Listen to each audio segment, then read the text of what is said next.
राहणार नाही। मी सन्माननीय उपमुख्यमंत्री एकनाथरावजी शिंदे साहेबांना आवाहन करतो, कालचा शासन निर्णय हा अल्ट्रा व्हायरस आहे, हा व्हायरस आहे, हा व्हायरस आहे। तुम्ही आज चालू असलेल्या बैठकीमध्ये शिंदे साहेब हा शासन निर्णय मागे घ्यायला सांगा। या निर्णयातून मराठा भावांचा काहीच फायदा होणार नाही, परंतु या निर्णयामुळे दोन समाजाची तेढ निर्माण होण्याची वेळ आलेली आहे।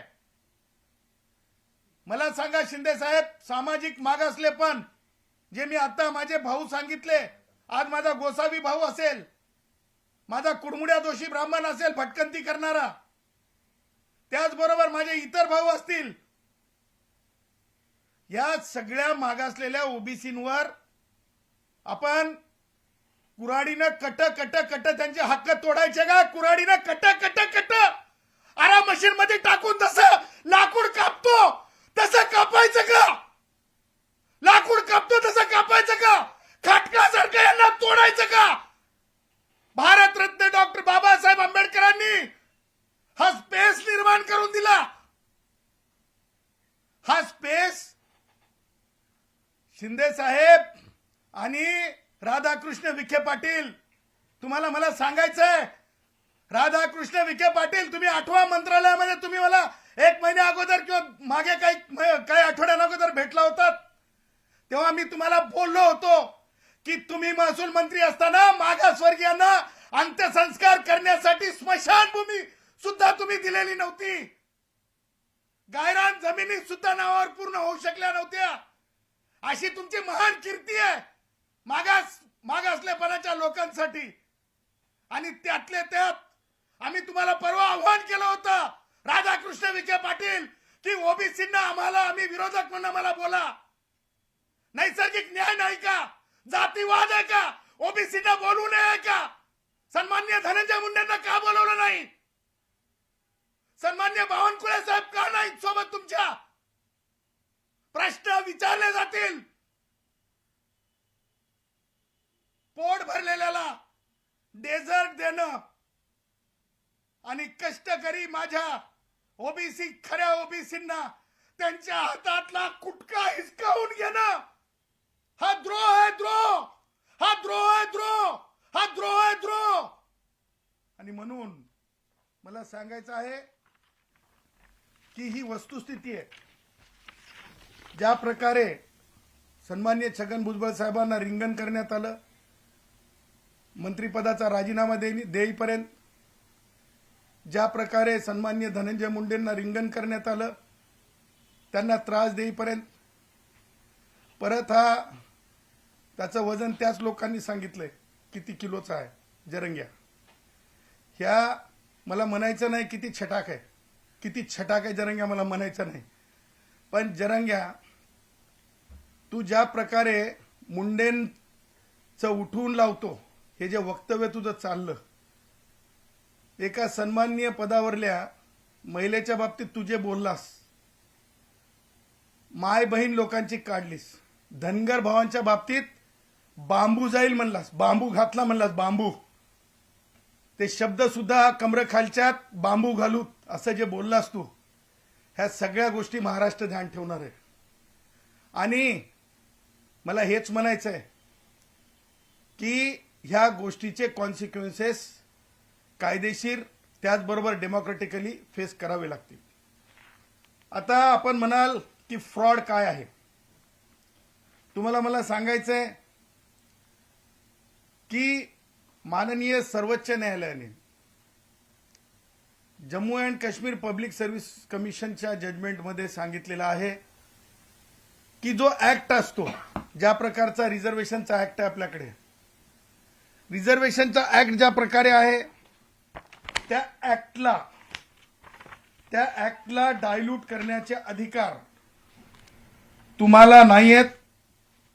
आणि म्हणून Maharashtra schedule caste, schedule tribe, denotified tribe, विमुक्त जाती, nomadic tribe, other backward classes, special backward कॅटेगरीचा जो कायदा आहे, कास्ट सर्टिफिकेट ऍक्ट 2000, ह्या कायद्याला डायल्यूट करण्याचे अधिकार, या कायद्याला निष्प्रभ करण्याचे अधिकार, ह्या कायद्याला म्हणजे काय म्हणतो त्याला आपण थांबवण्याचे अधिकार कोणत्या म्हणजे एक्झिक्युटिव्ह ऑर्डरनी तशा प्रकारचे अधिकार प्राप्त नाहीत आणि म्हणून हे भारतीय संविधानासोबत जे आहे एक ऑफिस ऑर्डर काढून संभ्रमित ऑफिस ऑर्डर काढून जे आहे लोकांमध्ये मत भिन्नता निर्माण होत आहे आणि म्हणून कालची कृती ही भारतीय संविधानाच्या आर्टिकल 340 या कलमाला जे आहे ज्या ह्या कलमाच्या स्पिरिटच्या विरुद्ध आहे। कालचा शासनाचा GR ची कृती ही त्यातून निर्माण झालेल्या रिझर्वेशन ऍक्टला निष्प्रभ करणारी आहे। कालच्या GR ची कृती ही त्या रिझर्वेशन ऍक्ट 2000च्या आधारे कास्ट सर्टिफिकेटच्या संदर्भातले रूल्स जे 2003 कॉन्टम्प्लेट झाले त्या रूलवर म्हणजे एक घाला आहे, त्या रूलला बेकायदेशीर ठरवण्याची प्रक्रिया आहे। त्याचबरोबर भारतीय संविधानातील आर्टिकल 340 ला म्हणजे एका प्रकारे सन्माननीय माजी न्यायमूर्ती संदीप शिंदे हे मागास आयोग नाहीत, सन्माननीय माजी काय आपले माजी सन्माननीय माजी हे न्यायमूर्ती सन्माननीय शिंदे हे जे आहेत हे कोणत्याही प्रकारे मागास आयोग नव्हते आणि त्यामुळे त्यांना शिफारस करण्याचाच मुळात अधिकार नाही, त्यांना शिफारसच करण्याचा मुळात अधिकार नाही, कारण मागास आयोगच शिफारस करू शकते आणि त्यामुळं संदीप शिंदे न्यायमूर्ती निवृत्त यांनी जे काही चालवलेलं आहे, कारण शासन निर्णयामध्ये त्यांच्या नावाचा उल्लेख आलाय, त्यांच्या शिफारसींचा उल्लेख आलाय, त्या आधारे जर रूल मध्ये चेंज केला जात असेल तर माननीय माजी न्यायमूर्ती संदीप शिंदे यांच्या validity and sanctity of appointing as a committee ही येणाऱ्या काळात चॅलेंज केली जाईल।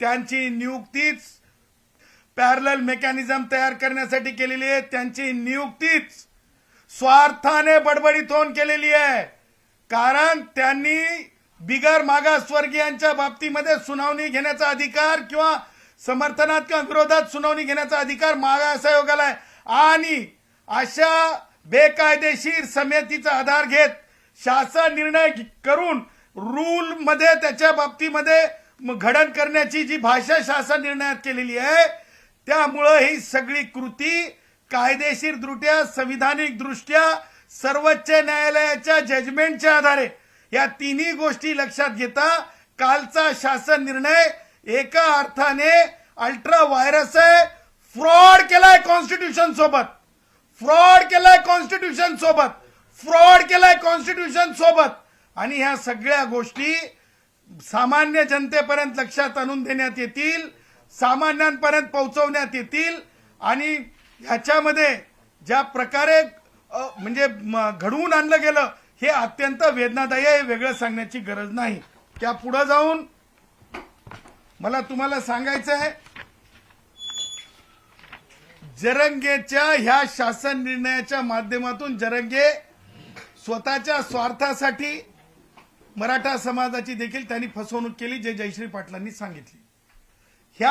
काल जो शासन निर्णय झाला 2 सप्टेंबर 2025 ला तो शासन निर्णयाच्या आधारे एकही जात प्रमाणपत्र दिलं जाऊ शकत नाही, एकही जात प्रमाणपत्र दिलं जाऊ शकत नाही, एकही जात प्रमाणपत्र दिलं जाऊ शकत नाही, कारण जो आधार सांगितलं अफिडेव्हिट देऊन करा ते सेकंडरी एव्हिडन्स आहे, ते सेकंडरी एव्हिडन्स आहे, ते सेकंडरी एव्हिडन्स आहे, त्याच्यामुळे सेल्फ डिक्लेरेशनला काही अर्थ उरत नाही, कारण स्पष्ट आहे की जोपर्यंत तुम्ही त्या वर्गामध्ये मागास ठरत नाही तोपर्यंत त्या आधारे अशा प्रकारचं अफिडेव्हिट चालत नाही। अफिडेव्हिट फक्त जे चालण्याची जी प्रक्रिया आहे ती दाखल करण्यासाठी आहे, तुम्ही पुराव्यासाठी ती प्रक्रिया पूर्ण करू शकत नाही जोपर्यंत पुख्ता सबूत पुख्ता सबूत तुम्ही देत नाहीत आणि पुख्ता सबूत नाहीत असं 2001, 2002, 2005 आणि जयश्री पाटील विरुद्ध मुख्यमंत्री महाराष्ट्र राज्य या जजमेंटमध्ये कुणबी आणि मराठा हे वेगळ्या जाती आहेत हे स्पष्ट झालेलं आहे। त्याच्यामुळं माझे मराठा भाऊ जबरदस्तीनं मागासवर्गीय कुणबी म्हणून ठरू शकत नाहीत हे मी पुन्हा एकदा सरकारला सांगत आहे। आजच्या कृष्ण विखे पाटील तुम्ही ओबीसींना भटक्यांना ऐकलं का? तुम्ही मंत्री सुद्धा आहात, तुम्हाला नैसर्गिक न्याय कळत नाही का की केवळ टेकन टू बी ग्रँटेड तुम्ही समजलं? माझ्या धनगर भावाला ऐकलं का तुम्ही? माझ्या वंजारी भावांना ऐकलं का? माझ्या माळी भावांना ऐकलं का? माझ्या साळी भावांना ऐकलं का तुम्ही न ऐकता केलेली कारवाई मला कोणत्या समाजाला हिनवायचं नाही, परंतु कालचा निर्णय पाटीलकी सारखा झाला। जुन्या काळातील प्री इंडिपेंडन्स संविधान अस्तित्वात येण्याच्या आधीच्या काळातील झाला, पाटीलकी सारखा आणि संविधानिक भारताच्या राज्यामध्ये पाटीलकी सारखे निर्णय चालत नाहीत। निर्णय हे संविधान आधारित पाहिजेत आणि म्हणून राधाकृष्ण विखे पाटलांना मी आव्हान केलंय की त्यांनी स्वतःहून तो शासन निर्णय मागे घ्यावा आणि जर करायचंच असेल ना राधाकृष्ण विखे पाटील, तुमच्या स्वतःच्या मेडिकल कॉलेजेसमध्ये माझ्या मराठा भावांच्या लेकरांना नोकऱ्या द्या आणि फुकटमध्ये तुम्हाला जे सीट्स उरतात त्या सीट्स मध्ये त्यांना आरक्षण द्या गरीब मराठा भावांना माझ्या। कारण मोदीजींना ईडब्ल्यूएस मध्ये गरिबांसाठी सवलती दिलेल्या आहेत, आरक्षण दिलेलं आहे। तुम्ही मन मोठं करा, पैसा काय करोनामध्ये सगळे इथंच ठेवून गेले आहे। पैसा काय करोनामध्ये सगळे इथेच ठेवून गेले आहे हे सुद्धा तुम्हाला सुचवण्यासाठी आहे। राधाकृष्ण विखे पाटील, मला सांगताना पुढे जाताना सांगायचंय काही महत्वाच्या गोष्टी। सगळ्या सोयऱ्यांचा निर्णय किंवा हैदराबाद गॅझेटची तत्काळ अंमलबजावणी आणि आंदोलकांवर केसेस सप्टेंबर मागे घेणार। मी राधाकृष्ण विखे पाटील तुम्हाला चॅलेंज देतो, चॅलेंज। मां कसम, मेरे मां के दूध की कसम, मां कसम, भारत के संविधान की कसम, पोलीस वाल्यांवर ज्या प्रकारे अंतरवली सराटीमध्ये मारहाण झाली, रक्त पडलं, रक्ताचा थेंब पडला, एक पोलीस बॉईज म्हणून राधाकृष्ण विखे पाटील मी चॅलेंज देतो, तुम्ही पोलिसांना मारहाण झालेल्या केसेस मागे घेऊन दाखवा। देखते हैं किसमें कितना दम है, देखते हैं भारत के संविधान में ताकत है कि नहीं है, देखते हैं भारत के संविधान के अंदर न्याय है कि नहीं है। एक तरफ हम हैं और एक तरफ तुम हैं, ये भी देख लेते हैं। त्याच्यामुळे मी चॅलेंज देत आहे की केसेस मागे घेताना जर तुम्ही असा विचार केला पोलिसांवर हल्ल्याचा, त्या केसेस मागे घेतो सरसगट म्हणून, अरे छटाक वजनाला आहे की नाही, त्यांनीच वजन सांगितलं त्या जरंग्याचे, किती छटाक आहे ते माहित नाही आम्हाला, पण कुणीतरी येऊन बोलणार काय गरज होती, न्यायिक दृष्ट्या तो तिथं बसू शकत नव्हता, तरी सुद्धा त्याला गोंजारायची काय गरज होती। आमचा बघा किती हुशार आहे आमचा उदय सामंत होते का काल तिथं, किती अंतरावर होते, अंतर किती होतं तुम्ही सांगा पत्रकारांनो, तुमच्याकडूनच माहिती मिळते आम्हाला। एक मागे होते, पुढे नव्हते। बघा आमचे उदय सामंत,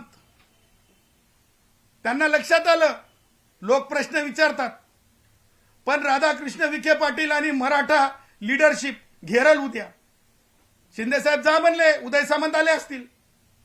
सांगायचं तात्पर्य की ज्या गोष्टी कायदेशीर असतात तेव्हा माणसं पुढे येतात, जेव्हा कायदेशीर वाटत नाहीत तेव्हा माणसं मागे जातात। उदय सामंतांनी ती भूमिका मागे उभं राहून ती दाखवून दिलेली आहे की कुणबी मराठा कुणबी एक नाही आणि ओबीसींचं हिसकाटलं जाऊ शकत नाही। उदय सामंतांना त्याची जाण असावी। त्याच्यामुळं मला उदय सामंतांच्या सारखीच परिस्थिती मराठा इतरांची असावी असं मला खूप मोठा शंका नाही, मला खात्री आहे, डंके की चोट पे खात्री आहे। दुसरी गोष्ट मला तुम्हाला